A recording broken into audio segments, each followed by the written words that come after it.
wants to say something nice about it.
Thank you, everyone. My name is Leslie Dock, and I'm the founder and chair of Protect Our Care. Thank you for joining us today for a conversation with a very special guest, the 44th President of the United States, Barack Obama. We're here today to celebrate the 11th anniversary of the Affordable Care Act, one of the many legacies from President Obama's 8 years in office. And many of you joining today are veterans of that fight, the fight to pass the ACA and the fight to preserve the ACA through the last difficult 4 years. And many of you and millions of others around the country are people whose lives are better today because of the Affordable Care Act. In addition to our special guest with me on the screen today is Brad Woodhouse, the Executive Director of Protect Our Care and himself a veteran of the effort 11 years ago to pass this law. Brad, thanks for all you've done and for all you do every day for American healthcare. Great. Thank you, Leslie. And I want to thank you, Mr. President. We've come a long way from when I was at the DNC in 2009 and 2010, and we were fighting death panels, and the Koch brothers were bringing busloads of Medicare recipients to Washington to tell government to get their hands off their health care. So we've come a long way, and the ACA is certainly here to stay. There you go. Thanks, Brad. Also with us is Laura Packard, a stage 4 cancer survivor, who ever since the day she was diagnosed has become a fearsome and leading advocate for healthcare. And in a minute, Laura will introduce our special guests. I had the honor of serving in the Obama administration as a senior counselor to the HHS secretary. I was responsible for helping to manage the implementation of the Affordable Care Act and also served as the department's Ebola coordinator. I saw firsthand how deeply engaged President Obama was in both these issues. He didn't just fight to pass the ACA, he worked tirelessly, and he made us work tirelessly to make it the success it is. And at every meeting with him was then Vice President and now President Joe Biden. And just a few weeks ago, under President Biden's leadership, and with the votes of congressional Democrats, we passed the American Rescue Plan. And that plan is the biggest advance in healthcare since the Affordable Care Act. It reduces the cost of premiums for millions of Americans so that more people can get covered and more people can pay their bills, particularly those people who've lost their job in the pandemic. And it invests in racial disparities in a meaningful way so that we begin to end them. And let me say again, this bill passed without a single Republican vote. And so with that, let me now turn it over to Laura Packard. Laura? Hi, my name is Laura Packard, and I'm a small business owner in Denver. I'm here today because the Affordable Care Act saved my life. 4 years ago, I walked into a doctor's office with a nagging cough and walked out with a stage 4 cancer diagnosis. Without the ACA, I never could have afforded the 6 months of chemotherapy and month of radiation it took for me to be in remission today. I used to have junk insurance. If I still had that insurance, today I would be bankrupt or dead. The day after my first chemotherapy, Republicans in the US House voted to dismantle the ACA and strip away the care that was keeping me alive. Not only did I have to fight cancer, but also the president and Congress just to stay alive. Thankfully, we won. 135 million Americans with pre-existing conditions like me got to keep our health care. And many of the people responsible for threatening our care are no longer in office today. I was honored to go out on the road with Protect Our Care to share my story and lift up stories from people whose lives were touched by the ACA. I'm now executive director of Get America Covered, helping Americans get covered with affordable health insurance. I'm so happy that all of our hard work led us to where we are today, passing the American Rescue Plan to make healthcare even more affordable and available to everyone. Last summer, I had the honor to speak with Joe Biden at the Democratic National Convention and talk about how we can build on President Obama's plan.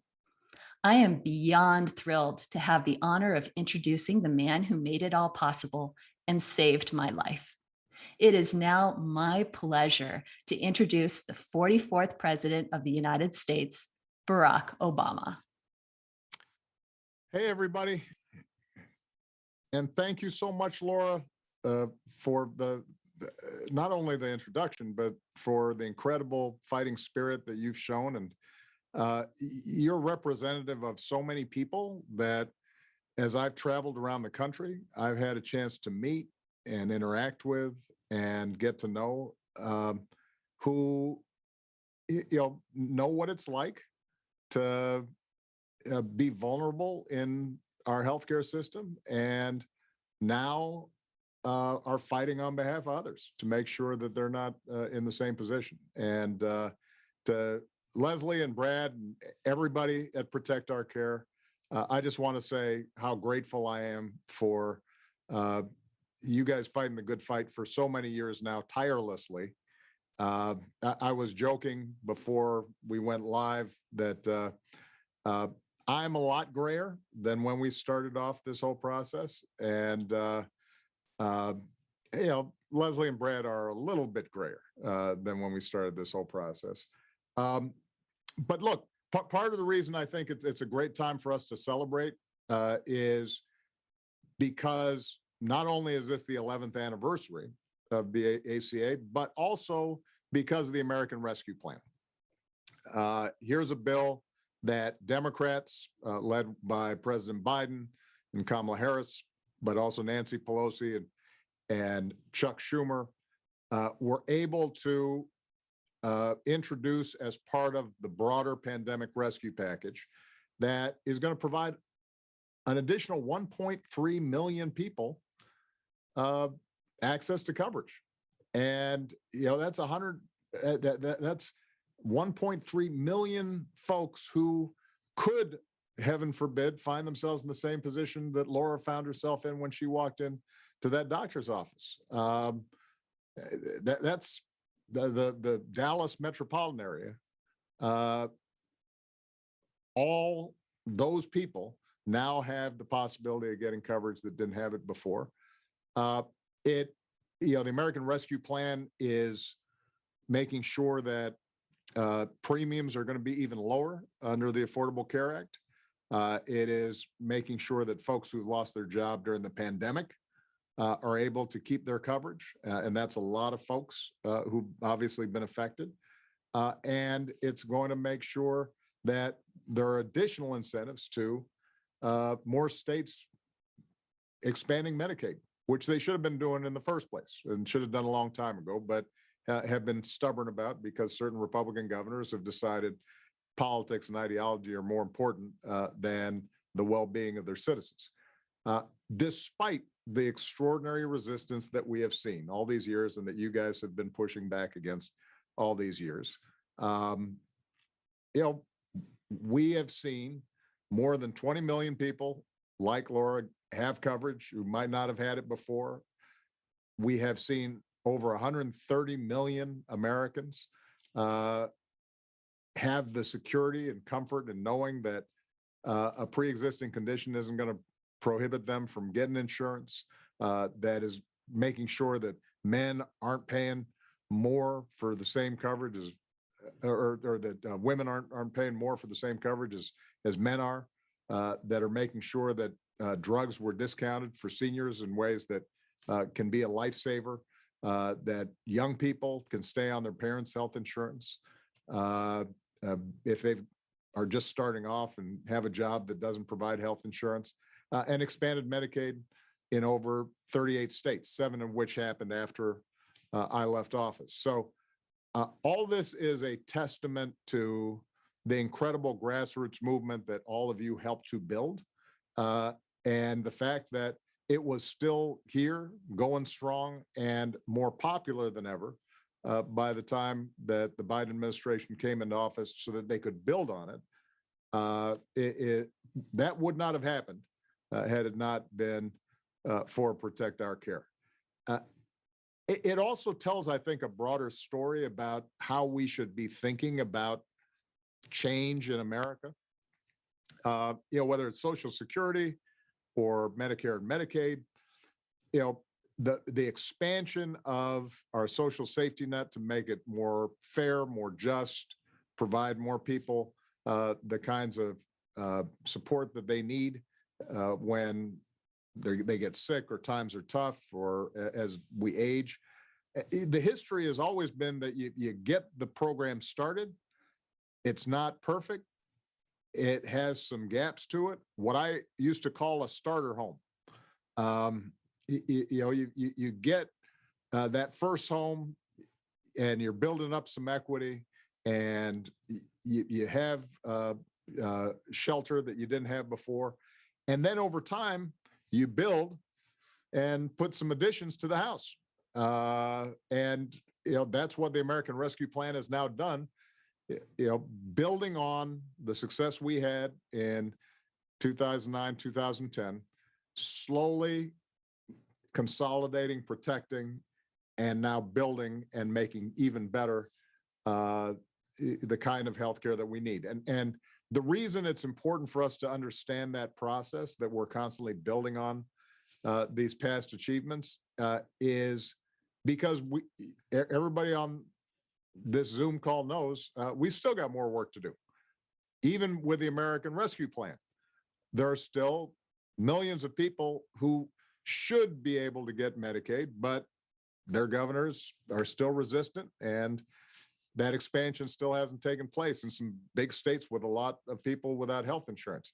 There are still gaps in coverage and in the system that we can do a better job of closing. And so our success in the past should not be a source of complacency, but rather should be an inspiration for us to keep on going until every single person in America has the kind of coverage that they need. We are one of the few countries on earth with this much wealth that does not provide health insurance as a just basic right to its citizens. And the Affordable Care Act and now the American Rescue Plan have closed that gap, but there's still folks falling through the cracks. And it's all of our jobs to make sure that we build on these previous successes. And you guys have done an outstanding job of doing that. So my main job is to say thank you. Laura, particularly folks like you are an inspiration because you've lived it. Your story, your voice is what makes a difference. That's what moves people in a way that a bunch of policy talk doesn't do. And it makes it real. And so I could not be more grateful to you. Now, I know I have one other job, and that is to pass on for the rest of the program, hand the baton over to Adam Hoyer.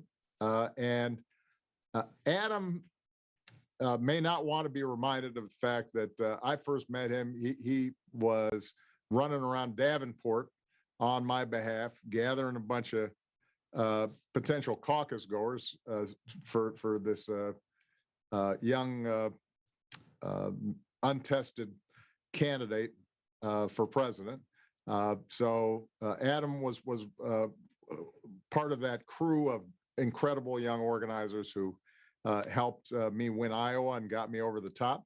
And if it hadn't been for folks like Adam, I wouldn't have been in the White House in the first place to be able to get the Affordable Care Act passed. But I think part of the reason I suspect that Adam continued to work with Protect Our Care and these initiatives is because he remembers those stories that we heard back in 2007, 2008 in Iowa of people who had lost their health care, didn't have health care, had substandard care. It was listening to them that we made a promise that we do something about it. I did my best to keep that promise as president, and Adam continues to keep that promise in his current role. So we're grateful to him. I'm grateful to all of you, and I look forward to seeing you out there on the front lines in the months and years to come. Because just as you guys aren't done, I'm not done either in making sure that we deliver on that promise. Thank you, Mr. President. Thank you, guys. Appreciate you. Love you. Take care. Be safe. Thanks. Thank you, Mr. President. Gosh, was not expecting that, and could not agree more. It's surreal. You may have grayer hair now, but I have far less hair than in 2007 or 2010. But totally right. So much of the community organizing principles that we tried to learn from you and put into place on that campaign are completely applicable to the healthcare battles that have ensued over the last 11 years. And in that storytelling aspect in particular, being able to connect with someone, share your own story, and know that it resonates, it's impactful, and that there's so many others like you as a means toward accomplishing a bigger goal. It was true then in 2007, and it's been true over these past 11 years. With that, my name is Adam Hoyer. I'm the organizing director at Protect Our Care. In a lot of ways, hair situation notwithstanding, it is hard to believe that it's been 11 years since the passage of the Affordable Care Act, and speaking strictly from, well, not strictly, but speaking from an advocacy standpoint, it has been quite a roller coaster, from initial passage through implementation and efforts to sabotage and eliminate it, and recently to strengthen and expand it through the American Rescue Plan.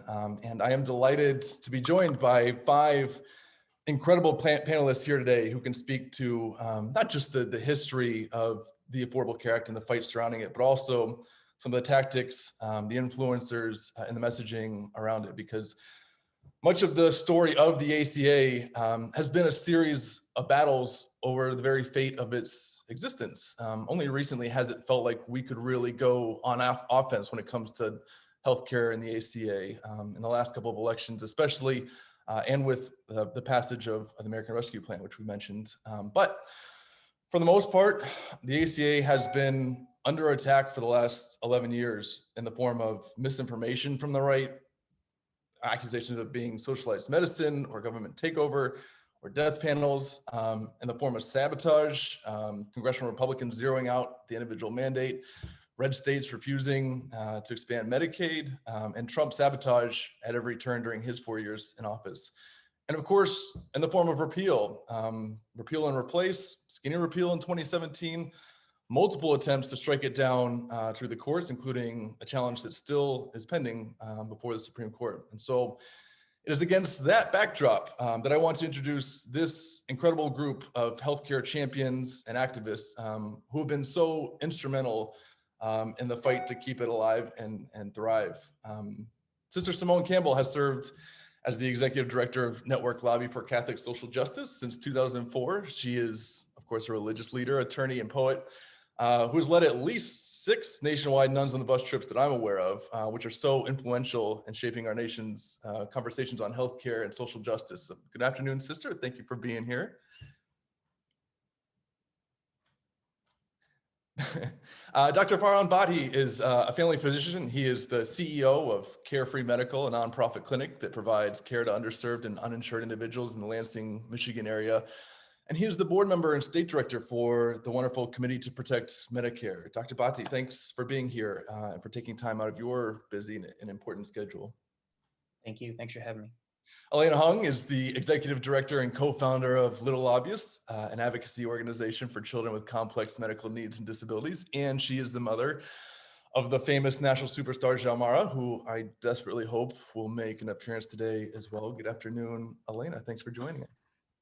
Thanks. Hi, everyone. Andres Ramirez is the Nevada director of Protect Our Care. He has an extensive political background and has worked on several local, state, and national campaigns for the past dozen or so years. And he ran Protect Our Care's Nevada operation through countless election seasons. Andres, good to see you. Good morning to you, I guess. Yes, good morning, Adam. Thank you for having me. Yeah. And of course, Laura Packard, who already introduced herself, as well as the former president, is a stage 4 cancer survivor, executive director of Get America Covered, a co-chair of Healthcare Voter, founder of Healthcare Voices, and is maybe the most tireless and effective healthcare activist that I know. Laura, wonderful introduction to the president earlier. Thanks for sticking around. So thanks again, all of you, for joining and agreeing to share your perspective on the last 11 years. And Sister Simone, I'd like to start with you, if I could, because you were there at the very beginning and were instrumental in the ACA's passage. What do you remember most about that fight in 2009 and 2010 to pass the Affordable Care Act, and what lessons do you think still apply to present day efforts to expand healthcare? Oh, thanks, Adam. It's so great to be together. It's so great to celebrate a victory and that we're making progress. This is amazing. Congratulations, everyone. The things that I just wanted to talk quickly about a couple of things. And one is, as I was reflecting on this, remember, the ACA was never supposed to be the final law. The fact is, the ACA was supposed to be conferenced with the House bill, and it was going to be better. And we at Network had said, oh, the ACA, that Senate bill is so business oriented. We need something with a public option and better subsidies on the exchanges and all these things. And then elections make a difference. Scott Brown got elected in January as a Republican for Ted Kennedy's seat, which I always thought was sacrilegious in a faithful sort of way. And what happened was we knew that we were not going to get another bill through the Senate. And the only way forward was to have the House pass the Senate bill. And so what I learned from that is never hold on to your expectations. We always have to be flexible and use whatever advantage we can get to improve healthcare for the people of our nation. And then we need to be persistent, because the other piece that I thought is after the House voted to pass the ACA, I thought we could declare victory, check, and move on to our next agenda item, which was housing. I was so wrong. We have had to fight tooth and nail in a nonviolent, very faithful fashion to make sure that the ACA gets implemented, that our people have access to healthcare. And so what matters for me in this is that we be flexible in looking for our opportunities, that the COVID package that just passed was a fabulous step forward because we were paying attention and we were willing to use it and advocate for it, that we stay persistent, we don't let down our advocacy once a bill is passed, and finally, that we keep doing this as community. Because somebody the other day was using this image of the geese that fly together in these big V's. Well, whoever's flying in the very front point gets tired every now and then and needs to drop back for a while, but somebody else can step in if we're in community together. So that's what I urge. Pay attention to use opportunity, stay flexible. We don't have the fixed view. And if we do it together, we can make even better improvements going forward.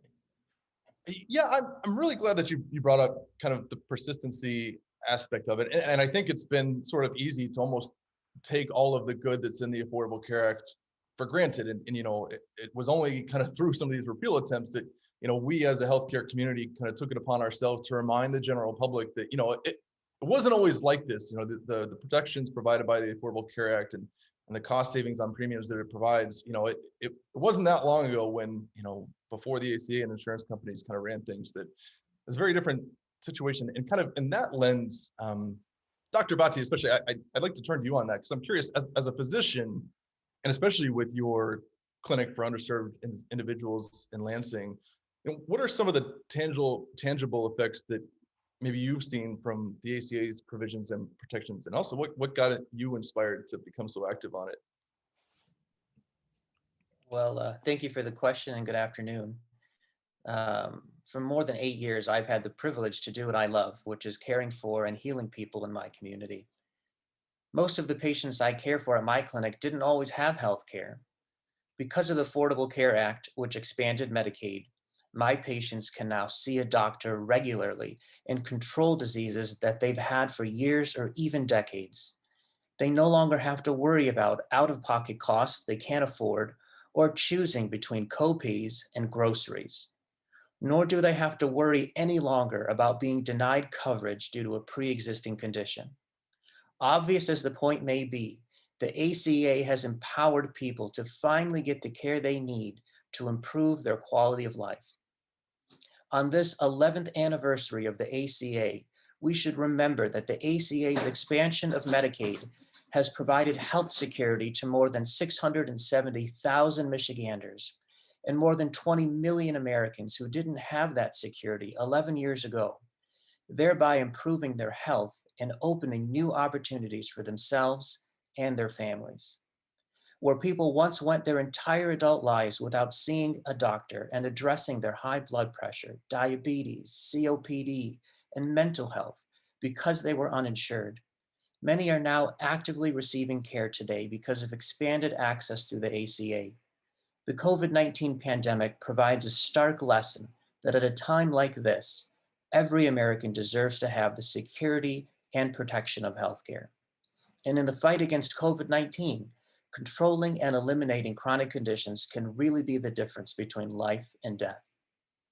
Now, with regards to your second question, the families I advocate for every day are people who work hard, play by the rules, and do what we as a society ask them to do. The people I provide care for are mostly low-income working men and women and their children who previously had no health care or who had limited, costly health care before the ACA became law.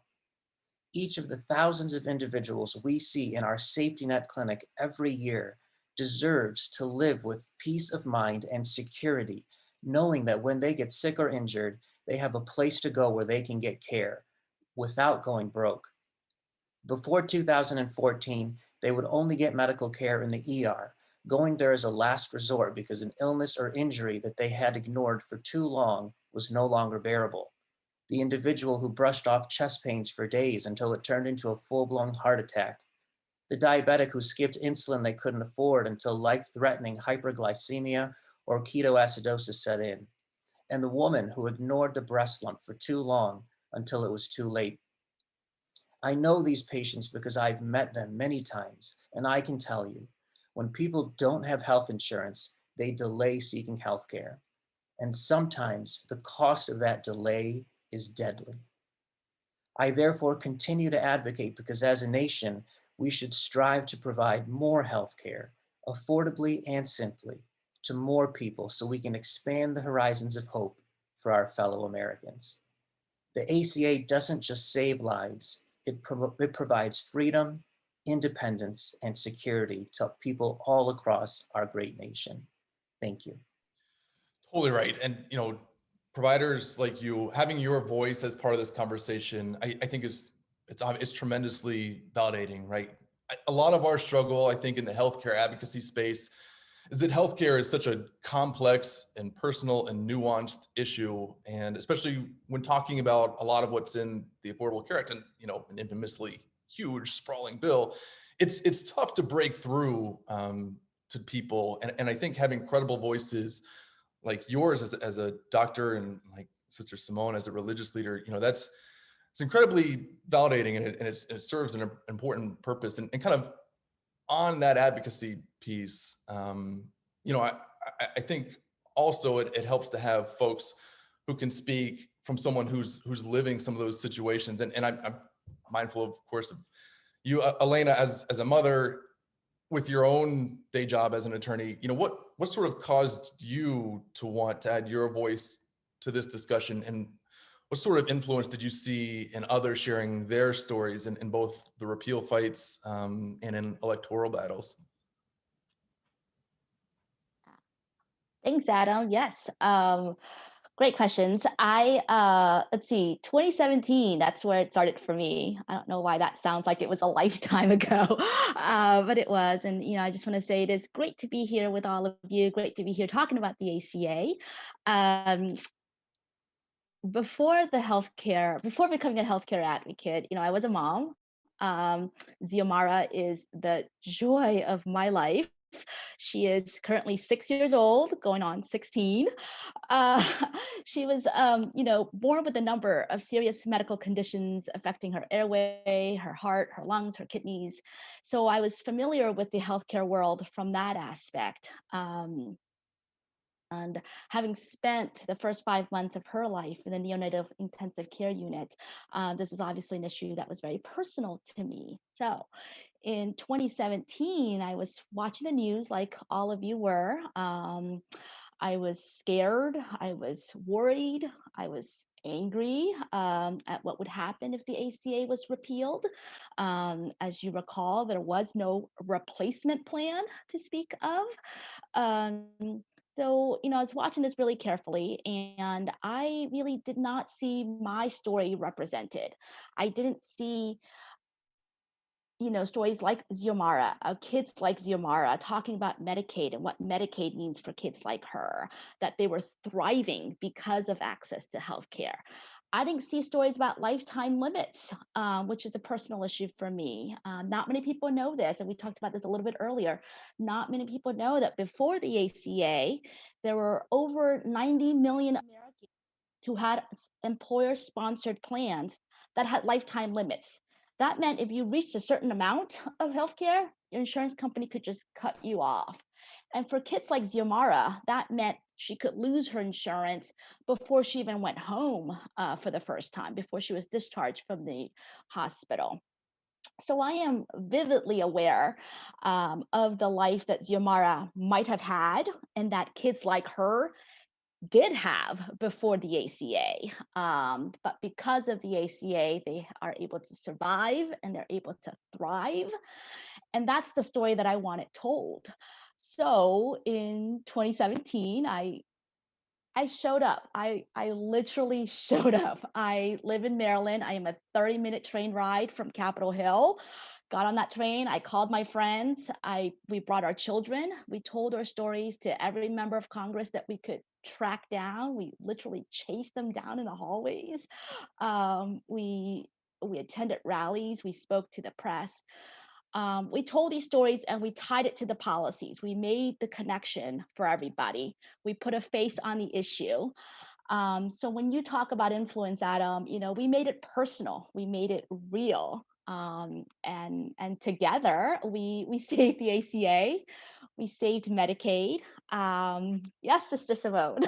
And I can see hers already.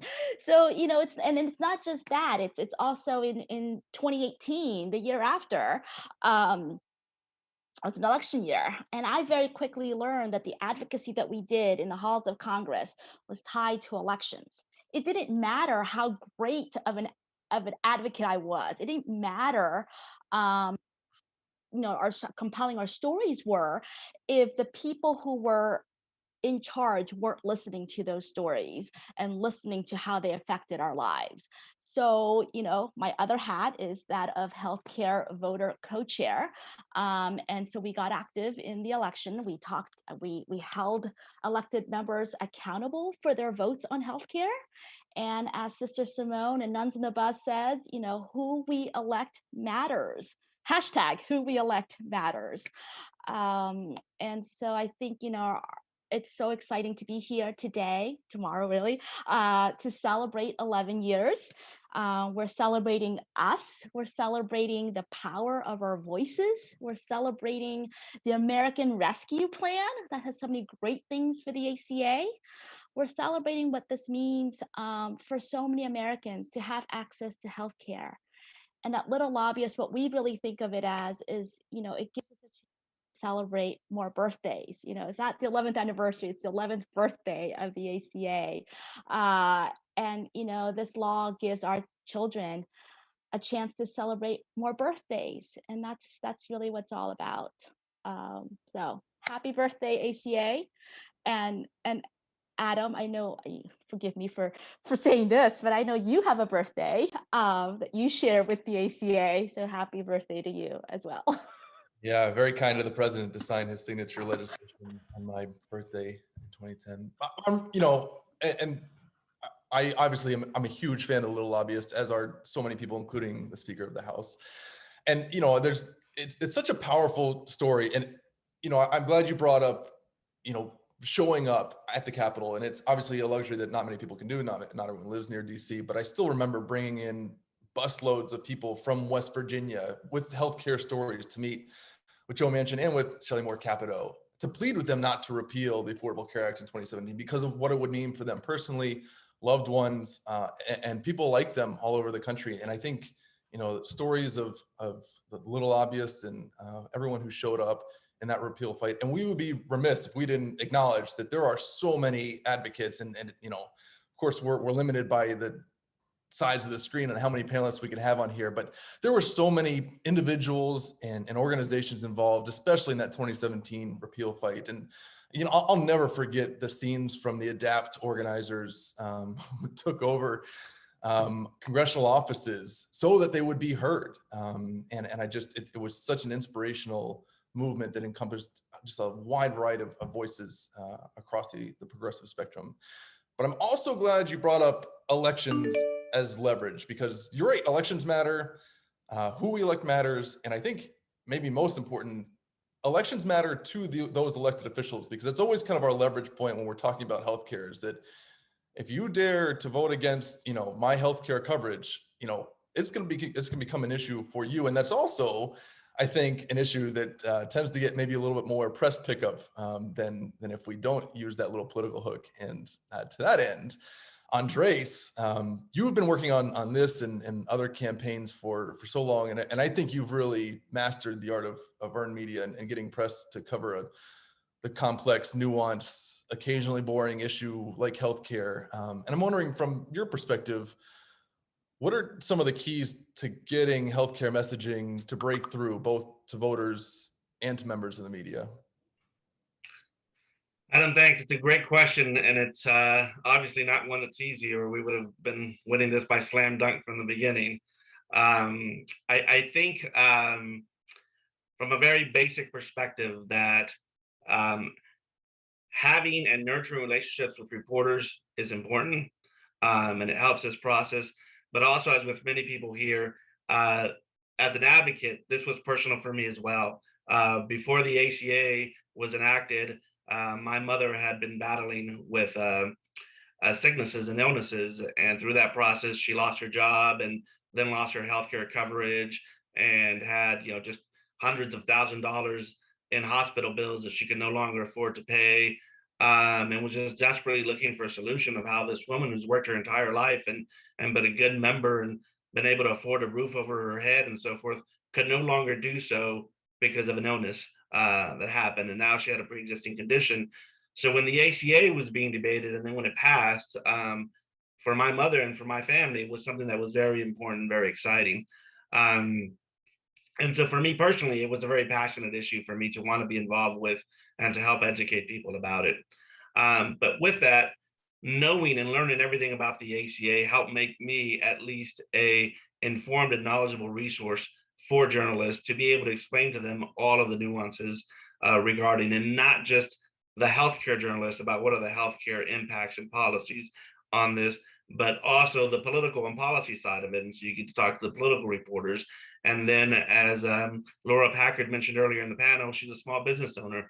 There is a huge economic and jobs proponent to the ACA that people overlook. And so when you begin to talk to journalists from all aspects of the law, then it increases your pool of journalists that you can talk to dramatically. And so we were able to talk to people about, hey, how does this impact small business owners? How does this impact, your independent contractor, your everyday person who may be stuck at a job that he wanted to leave to start this business, was afraid he couldn't have health insurance if he left his job.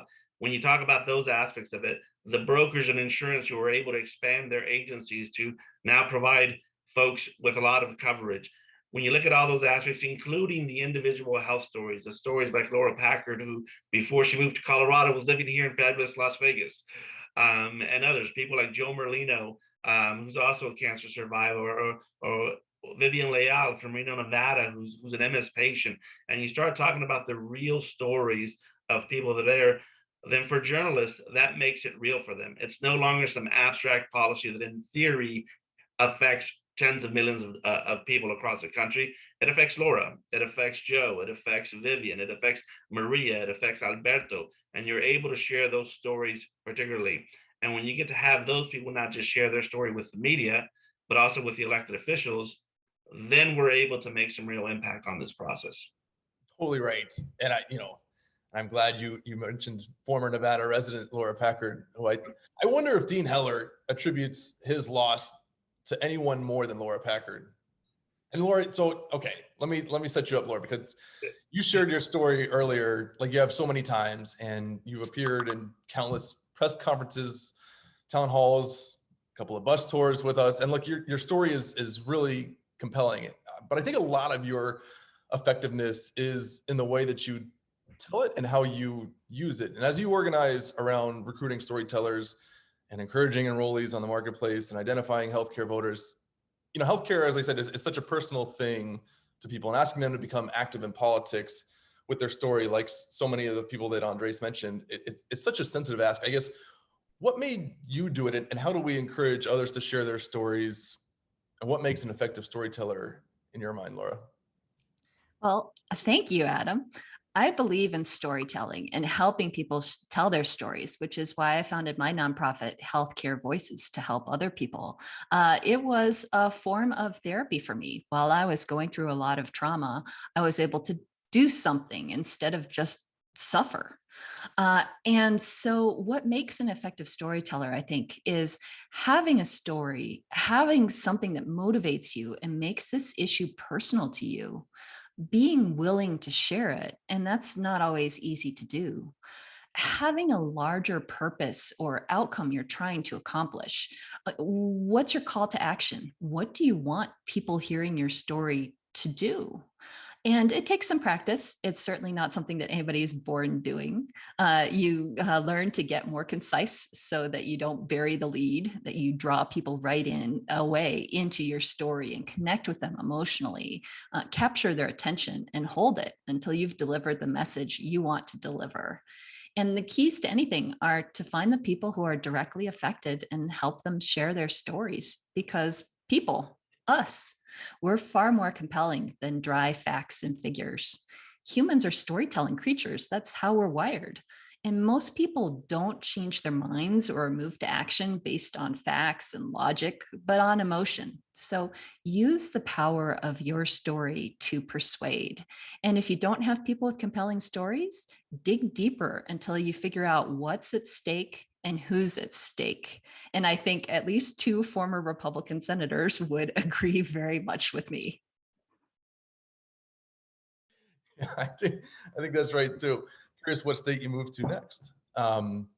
Thank you for joining, and thanks for introducing the president. And listen, I want to thank each of you for being here today, for sharing your perspective, for being such an instrumental part of the ACA's battles for over the last 11 years. And I know we didn't have nearly enough time to properly tell the story of the ACA's 11 years or all of your influence in it.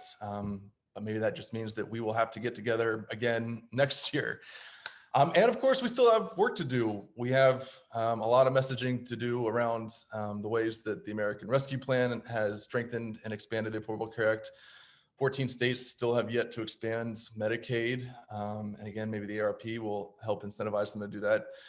Prescription drug costs are still too high, and I'm hopeful maybe that's an accomplishment we can address in this Congress. And there's still the Texas v. California lawsuit pending before the Supreme Court, which, if successful, also seeking to undo the Affordable Care Act. But that's an issue for maybe another day. Again, thank you. It's been a heck of an 11 years. It's wonderful celebrating with all of you. Thanks to everyone who tuned in for this panel. If you'd like to stay active in this and other healthcare fights, you can go to protectourcare.org. You can share your story there, or with Healthcare Voices, or both. Laura, Elena, Andres, Dr. Bhatti, Sister Simone, thank you. This was a pleasure.